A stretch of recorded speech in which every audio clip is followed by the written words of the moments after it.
Posteriormente, agora, o autor trabalha a questão do ciclo do café na região do Vale do Paraíba.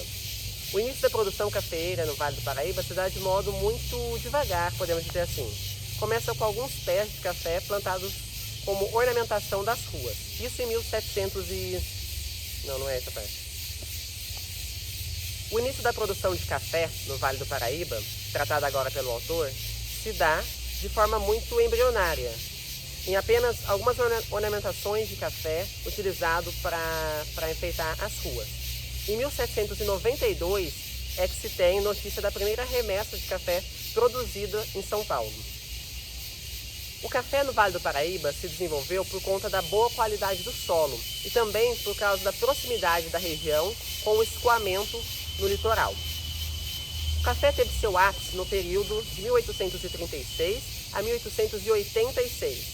Nesse sentido, é importante a gente destacar a questão das fazendas de café que se desenvolveram e foram construídas na região. Uma das principais fazendas é a fazenda de Pau d'Alho, que serviu como uma grande fazenda no período e é uma das mais antigas também no Vale do Paraíba. Em 1822, nós temos a passagem do imperador Dom Pedro pela região. Dom Pedro passa, vindo da corte de Rio de Janeiro, até São Paulo para proclamar a independência do Brasil e tornar-se aí imperador. Falando da questão do café, era utilizada a mão de obra escrava.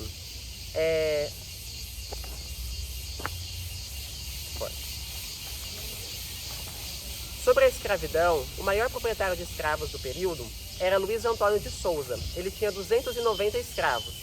Só que esse proprietário não era da região do Vale do Paraíba, e sim da região de Campinas. No Vale do Paraíba, o maior dono de escravos era um fazendeiro de Guaratinguetá, Manuel Melo, que tinha um total de 180 cativos. Em 1829, é importante a gente pontuar que alguns propósitos Em 1829, é importante a gente pontuar que alguns propósitos autonomistas em relação ao Rio de Janeiro e separatistas em relação a São Paulo começaram a se desenvolver no Vale. Mais para frente, algumas rebeliões passaram a surgir e se desenvolver cada vez mais, até que houve a separação de parte da região do Vale do Paraíba da província de São Paulo, incorporando a província do Rio de Janeiro. Por causa das relações comerciais com a corte, por causa também da questão da posição topográfica e tudo mais. Em 1850, com a extinção do tráfico, a província de São Paulo diminuiu muito a cultura da cana-de-açúcar e passou a se aplicar a maior escala à produção de café.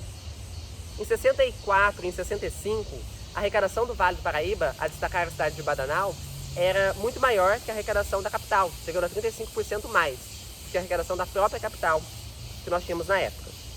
Nesse período, a produção de café do Oeste não era tão desenvolvida assim, por causa da questão dos transportes. Os transportes para com a região Oeste dificultavam e atrasaram um pouco a produção de café no Oeste Paulista. Como apontado pelo autor, em 1867, com a finalização de algumas rodovias... Em 1867, como apontado pelo autor, com a construção de algumas ferrovias, tornou-se possível a plantação de café na região do Oeste Paulista. E alavancando essa produção na região do solo roxo, como era referida a região do Oeste Paulista. E isso ameaçou muito a primazia econômica do Vale do Paraíba, que veio se desenvolvendo ao longo da história. Em 1894, é importante a gente dizer que o Porto de Santos tornou-se o maior porto exportador do Brasil e também grandes verbas passaram a ser destinadas à questão do Oeste Paulista para que a produção cafeira se desenvolvesse cada vez mais lá, utilizando da mão de obra imigrante italiana e também se apoderando da questão da terra roxa, da terra rosa, que era típica da região. Tá. É isso aí.